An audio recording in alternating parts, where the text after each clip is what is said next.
धन्यवाद सभापति महोदय। सभापति महोदय, मैं उस राज्य से आता हूं, छत्तीसगढ़ राज्य, जो भगवान राम जी की पूज्य माता जी कौशल्या मां की मंदिर है। और हमारे छत्तीसगढ़ के लोग बहुत भोले भाले, बहुत सीधे सरल हैं। आदिवासी बहुल ओबीसी का क्षेत्र और एससी का भी बहुलता के साथ वहां जनसंख्या है। और प्यार से हम अपनी बोली से छत्तीसगढ़िया सबसे बढ़िया ये शब्द के साथ हमको नवाजा जाता है।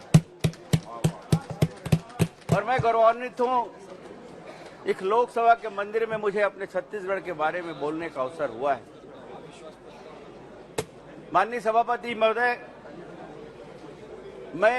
मेरा मन अभी दुखी भी है बोलते हुए, और मैं अपने मन में खुशी भी महसूस कर रहा हूं। दुखी इसलिए कि जिस छत्तीसगढ़ से मैं आता हूं, आज उस पवित्र भूमि को कलंकित करने का काम अगर किसी ने किया है तो कांग्रेस पार्टी के मुख्यमंत्री ने किया है, अपने भ्रष्टाचार के कारण, अपने भ्रष्टाचारियों के कारण किया है।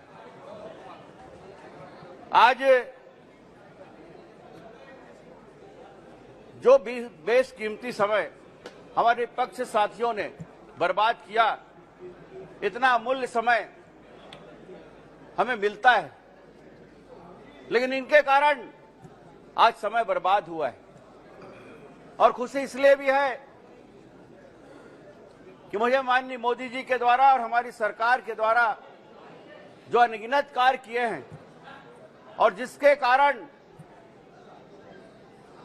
पूरा देश सम्मानित हुआ है। जिस देश को घृणा की दृष्टि से देखते थे, आज सिर्फ हिंदुस्तान के लोग ये गर्व महसूस करते हैं कि पूरे विश्व में हमारा नाम है, हमारे मोदी जी का नाम है। मैं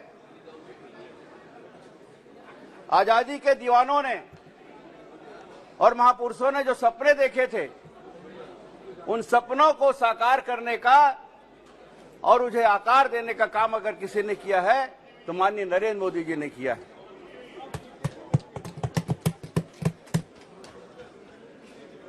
आज इस बात को भी मैं कहना चाहूंगा माननीय सभापति महोदय कि जिस भारतवर्ष को हीनता की भावना से देखते थे जब ये थे सरकार में 60 साल, आज जब हमारे प्रधानमंत्री जाते हैं किसी देश में तो बाहें फैलाकर वहां के लोग उसका स्वागत और सम्मान करते हैं। मणिपुर की बात कर रहे थे लोग, मैं छत्तीसगढ़ में ले जाना चाहता हूं।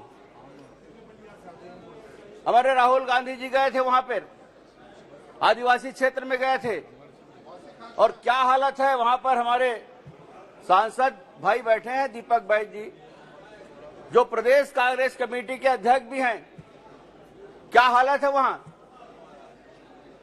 मणिपुर की बात कर रहे थे, पूरा काला चिट्ठा इनका खोल दिया मणिपुर के हमारे गृह मंत्री जी ने। पहले क्या हुआ था, अब क्या हुआ है, और मणिपुर के लिए हमने किस किस स्तर पर काम किया है, वो सारी बातें यहां बताई है। आज माननीय मोदी जी ने अपने दमदार नेतृत्व से इस मिथ्या को भी छोड़ा है, खत्म किया है कि पहले लोग भारत के बारे में सोच रखते थे ये तो भारत है, यहां कुछ नहीं हो सकता, लेकिन उनकी दमदार नेतृत्व ने यह बता दिया कि हम किसी से कम नहीं हैं, और ये बात आज सर्वविदित है। मैं एक बात कह के छत्तीसगढ़ के ऊपर भी आता हूं कि जो प्रधानमंत्री जब नहीं थे मोदी जी, तो उन्होंने अमेरिका को झुका सकते हैं, आतंकी पाकिस्तान में हड़कंप मचा सकते हैं, और चीन जैसे गद्दार देश की सुर्खियों में आ सकते हैं, और आतंकवादियों के धमकी के बावजूद भी जम्मू कश्मीर में तिरंगा फहरा सकते हैं। आज तो प्रधानमंत्री हैं, निश्चित रूप से उनके नेतृत्व में हमारा भारत विश्व गुरु बनेगा। हाँ, हमारे छत्तीसगढ़ में किसान वो हमार कका है, वो सब लोग ठगा है, वही है वो। माननीय सांसद जी, मैं नाम लेना नहीं चाह रहा था, लेकिन आप नाम ले दिए। जी जी जी, सबको ठगा है। अभी हमारे ये राहुल गांधी जी कल कह रहे थे कि रावण का अहंकार ने मुझे मारा। रावण के अहंकार ने मारा, मैं बता दूं, वहां के मुख्यमंत्री, छत्तीसगढ़ के मुख्यमंत्री के पूज्य पिताजी ये बात बोलते हैं कि ब्राह्मण कुमार रावण को मत मारो। ऐसे वहां के मुख्यमंत्री के पिताजी हैं। दीपक भाई जी उस बात को जान चुके हैं। अभी हमारे ये राहुल गांधी जी कल कह रहे थे कि रावण का अहंकार ने मुझे मारा। रावण के अहंकार ने मारा, मैं बता दूं, वहां के मुख्यमंत्री, छत्तीसगढ़ के मुख्यमंत्री के पूज्य पिताजी ये बात बोलते हैं कि ब्राह्मण कुमार रावण को मत मारो। ऐसे वहां के मुख्यमंत्री के पिताजी हैं। दीपक भाई जी उस बात को जान चुके हैं।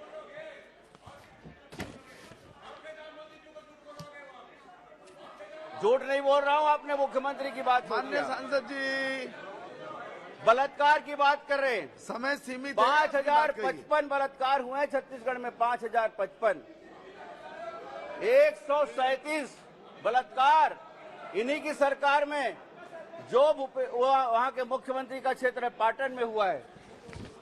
और आपको मैं ले जाता हूं आपके क्षेत्र में दीपक जी, कि जो वहां पर कोटा केविन है, सरकारी आवासीय विद्यालय, वहां की मासूम आदिवासी समाज की बच्ची, 5 साल की बच्ची को के साथ बलात्कार हुआ है। इर्राबोर के हॉस्टल इन्हीं का क्षेत्र आता है। और वहां पर आबकारी मंत्री का भी क्षेत्र है वो। वहां 5 साल, अभी 2 महीना भी नहीं बीता है माननीय सभापति महोदय, 15 दिन बीता है, आप वहां गए भी नहीं है। बैठो दीपक, बैठो। 5 साल की बच्ची के साथ मन सिहर जाता है, मन दुखी हो जाता है, दिल दहल जाता है। ऐसे वाकया वहां हो रहे हैं और उनके ऊपर कार्रवाई भी नहीं होती। जब जाके वहां आंदोलन हुआ, सर्ववादी समाज गया, भारतीय जनता पार्टी के नेतागण गए, तब उस पर कार्रवाई हुई है। आप क्या बात करेंगे यहां पर खड़ा होके? मैं बता दूं कि आप माननीय सभापति महोदय, एक गांव है वहां पर, आदिवासी बहुल गांव, जिसको महामहिम राष्ट्रपति जी ने गोद लिया है। उस गांव का नाम है, कलाम जी ने उसने गोद लिया था। ग्राम पंचायत साबरबार के झुमरी डुमर गांव, 2 महीने तक राशन नहीं पहुंचा वहां। और एक चार सदस्यीय एक परिवार भूख के कारण आत्महत्या करने को मजबूर हो गया, आत्महत्या कर मर गए वो लोग। और ये बताएंगे हमको, ये है हालत छत्तीसगढ़ की, भ्रष्टाचारियों का। और ये तो कांग्रेस के एटीएम बने। अभी कह रहे थे हमारे राज्यवर्धन जी, अगर राज्यवर्धन जी के मुख्यमंत्री और हमारे मुख्यमंत्री के ऊपर कॉम्पिटेंस कराने ना, तो हमारा मुख्यमंत्री पहला आएगा भ्रष्टाचारियों में। मैं दावे के साथ कहना चाहता हूं, हर महीने पैसा पहुंचता है। कांग्रेस कमेटी अगर चल रही है तो वहां के मुख्यमंत्री के बदौलत चल रही है। शराब में घोटाला, रेत में घोटाला, कोयला में घोटाला, मुरम में घोटाला, सीमेंट में घोटाला, क्या क्या घोटाला नहीं, डीएमएफ के फंड में घोटाला। और ये भी बता दूं, वहां पर पहले तो चारा घोटाला हुआ करता था सभापति महोदय, अब तो गोबर घोटाला भी हो गया, गौमूत्र में भी घोटाला हो गया। गोबर खरीद रहा हूं करके वाहवाही लूट रहे हैं, पूरे विश्व में नंबर 1 है। लेकिन मैं थोड़ा सा समय चाह रहा हूं, आपसे निवेदन कर रहा हूं, थोड़ा सा समय, बहुत देर से इंतजार कर रहा था मैं ये बता रहा हूं जी, गोबर घोटाला, गौ माता के गोबर में घोटाला, इतना बड़ा घोटाला, गौमूत्र में घोटाला। और तो और बता दूं कि वहां के किसानों को चमकाया जाता है, मुख्यमंत्री के निर्देश पे अधिकारियों द्वारा चमकाया जाता है कि धूल मिट्टी का जो बोरी है उसको वर्मी कंपोस्ट बोल के जबरदस्ती वो किसानों को प्रति एकड़ 3 बोरी 300 रुपए के हिसाब से 900 रुपए का थमाया जाता है। दादागिरी करके ये बोलते हैं हम डीएपी नहीं देंगे, हम यूरिया नहीं देंगे, हम पोटास नहीं देंगे। इधर माननीय नरेंद्र मोदी जी 10 लाख करोड़ के सब्सिडी देकर किसानों को उसी कीमत पर खाद पहुंचा रहे हैं और उसमें दादागिरी करके वहां के मुख्यमंत्री ये बोल रहे हैं कि अगर वर्मी कंपोस्ट नहीं लोगे, धूल मिट्टी का ये मुद्दा नहीं लोगे बोरी, तो हम तुमको नहीं देंगे। ऐसा अधिकारी चमका रहे हैं और ये किसान विरोधी हैं, मजदूर विरोधी हैं, आदिवासी विरोधी हैं, कलंकित कर दिए हैं, नौटंकीबाज है। और पिछड़ा वर्ग के लिए जो मोदी जी ने किया है ना, ये 3 जन्म में भी नहीं कर सकते, 10 जन्म में नहीं कर सकते। और मैं बता दूं कि 27% जी समाप्त पिछड़ा कीजिए। वर्गों को 27% का आरक्षण देने की बात कह के वो अपने ही लोगों द्वारा हाई कोर्ट में केस लगाए, अपने ही लोगों द्वारा हाई कोर्ट में केस लगा दिए। समाप्त कीजिए। ये न्याय संगत नहीं है और उनको जी वो पद से नवाजे हैं, पद से नवाजे उन्हीं लोगों को। ऐसा वहां षड्यंत्रकारी मुख्यमंत्री है। थैंक यू, मैं धन्यवाद। आदिवासी विरोधी, पिछड़ा वर्ग विरोधी, ठीक है, एससी विरोधी, मजदूर विरोधी, किसान विरोधी, पीएससी घोटाला करते हुए युवा विरोधी, ऐसे भ्रष्ट सरकार के ये जी। लोग यहाँ बैठे हैं, उनको देखे जाके। श्री के प्रभाकर रेड्डी जी। और मैं इस अविश्वास